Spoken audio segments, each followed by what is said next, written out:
Hello दोस्तों, नमस्कार। आज हम आपके साथ शेयर करेंगे बहुत ही टेस्टी और माउथ मेल्टिंग मिठाई की रेसिपी। और इस मिठाई को बनाने के लिए आपको सिर्फ 100 से 150 रुपये ही खर्च करने पड़ेंगे और इतने में ही ढेर सारी मिठाई बनकर तैयार हो जाएगी। और दोस्तों, इस मिठाई को बनाना बहुत ही ज़्यादा आसान है। कोई भी इसे बहुत ही ईजिली बनाकर तैयार कर सकता है।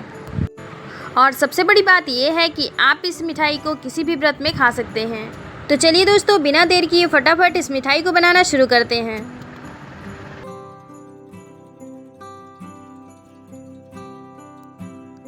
तो इस मिठाई को बनाने के लिए मैंने यहाँ पर 4 सूखे नारियल के छिलके को हटाकर इसे अच्छे से कद्दूकस कर लिया है। तो अब हम इसे अच्छे से ग्राइंड कर लेंगे ताकि इसका नारियल का बुरादा घर पे बन जाए। तो इस तरह से बड़े ही आसानी से नारियल का बुरादा आप घर पे बना सकते हैं। और अगर आप चाहें तो मार्केट से भी इजीली ले सकते हैं। और इधर हमने कढ़ाई को गर्म होने के लिए रख दिया है। जैसे ही कढ़ाई मीडियम गर्म हो जाएगा, हम इसके अंदर नारियल का बुरादा डाल देंगे और इसे हम लो टू मीडियम फ्लेम पे लगभग 2 से 3 मिनट के लिए अच्छे से भून लेंगे। या फिर इसे हम तब तक भूनेंगे जब तक कि इसमें से अच्छी सी खुशबू ना आने लगी। इसे हम इस तरह से लगातार चलाते रहेंगे ताकि नारियल का बुरादा जले नहीं। और दोस्तों, अगर आप चाहें तो इसे भूनते समय आप हाफ टेबल स्पून घी का इस्तेमाल कर सकते हैं। लेकिन हमें इसके अंदर घी या ऑयल कुछ भी डालने की ज़रूरत नहीं है, क्योंकि मैंने इस नारियल के बुरादे को घर पे बना के तैयार किया है। तो इसमें ऑलरेडी नारियल का खुद का ऑयल होता है, तो इससे ये बिल्कुल अच्छे से भुन जाएगा। और अगर आप नारियल का बुरादा मार्केट का यूज़ कर रहे हैं तो आप उसके लिए हाफ टेबल स्पून ऑयल या फिर घी डाल सकते हैं।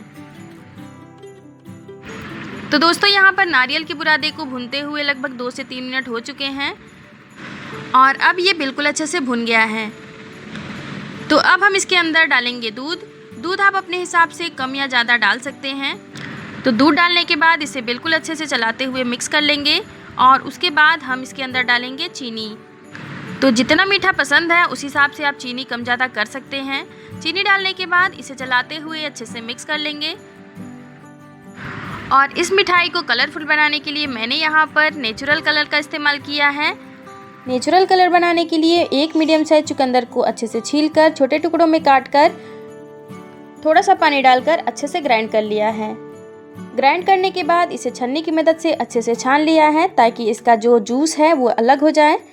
तो चुकंदर के जूस को मिठाई के अंदर डाल देंगे और अच्छे से चलाते हुए मिक्स करेंगे। और ये देखिए, इसमें कितना अच्छा सा कलर आ गया है। इस समय हम गैस का फ्लेम मीडियम या फिर हाई रखेंगे और इसी तरह से बीच बीच में चलाते हुए इसे हम पकाएंगे। अब फ्लेवर के लिए हम इसके अंदर डालेंगे कुटी हुई इलायची। अगर आप चाहें तो इलायची का पाउडर भी डाल सकते हैं या फिर पूरी तरह से इसे स्किप भी कर सकते हैं। तो इलायची डालने के बाद इसे चलाते हुए अच्छे से मिक्स करेंगे और इसी तरह से बीच बीच में चलाते हुए हम इसे तब तक पकाएंगे जब तक कि ये पूरी तरह से ड्राई ना हो जाए। तो मुझे इसमें थोड़ा सा चीनी कम लग रहा है, तो इसमें चीनी थोड़ा सा और बढ़ा के डाल देंगे, क्योंकि मुझे मीठा थोड़ा सा ज़्यादा पसंद है। और दोस्तों, आपको जितना मीठा पसंद है उस हिसाब से थोड़ा सा चीनी कम ज़्यादा कर सकते हैं। तो दोस्तों, जैसे जैसे ये ड्राई होगा बीच बीच में इसे चलाते रहना बहुत ज़रूरी है, क्योंकि ये नीचे से बहुत ही जल्दी जलने लगता है। तो फ्रेंड्स, आप देख सकते हैं कुछ देर पकने के बाद ये पहले से ड्राई हो चुका है। तो अब हम इसमें 1 टेबल स्पून केवड़ा वाटर डालेंगे। इससे इस मिठाई का फ्लेवर बिल्कुल मार्केट वाले मिठाई के जैसे लगेगा। हलवाई मिठाई बनाते समय इसका इस्तेमाल ज़रूर करते हैं। तो अगर आपके पास केवड़ा वाटर है तो केवड़ा वाटर डाल सकते हैं या फिर आप रोज़ वाटर भी डाल सकते हैं। और अगर आपके पास ये नहीं है तो आप इसे पूरी तरह से स्किप भी कर सकते हैं। इससे आपकी मिठाई में ज़्यादा कुछ फ़र्क नहीं पड़ेगा। तो फ्रेंड्स, आप देख सकते हैं कि अभी ये बिल्कुल ड्राई हो चुका है और कढ़ाई के तले को भी बिल्कुल अच्छे से छोड़ने लगा है। तो इससे ज़्यादा हमें इसे पकाने की बिल्कुल भी ज़रूरत नहीं है। अब हम इस स्टेज पे गैस को बंद करेंगे और इसे हम थाली में निकाल लेंगे और थोड़ी देर के लिए ठंडा होने देंगे। और थोड़ी देर ठंडा होने के बाद थोड़े से मिक्सचर को हाथ में लेंगे और इसे जिस तरह से हम लड्डू बनाते हैं बिल्कुल वैसे ही इसे हम गोल शेप में बनाकर तैयार करेंगे। साइज़ आप अपने हिसाब से छोटा या बड़ा जैसा रखना चाहें आप रख सकते हैं। और दोस्तों, मैंने पहले ही थोड़े से नारियल के बुरादे को निकाल कर अलग रख दिया था।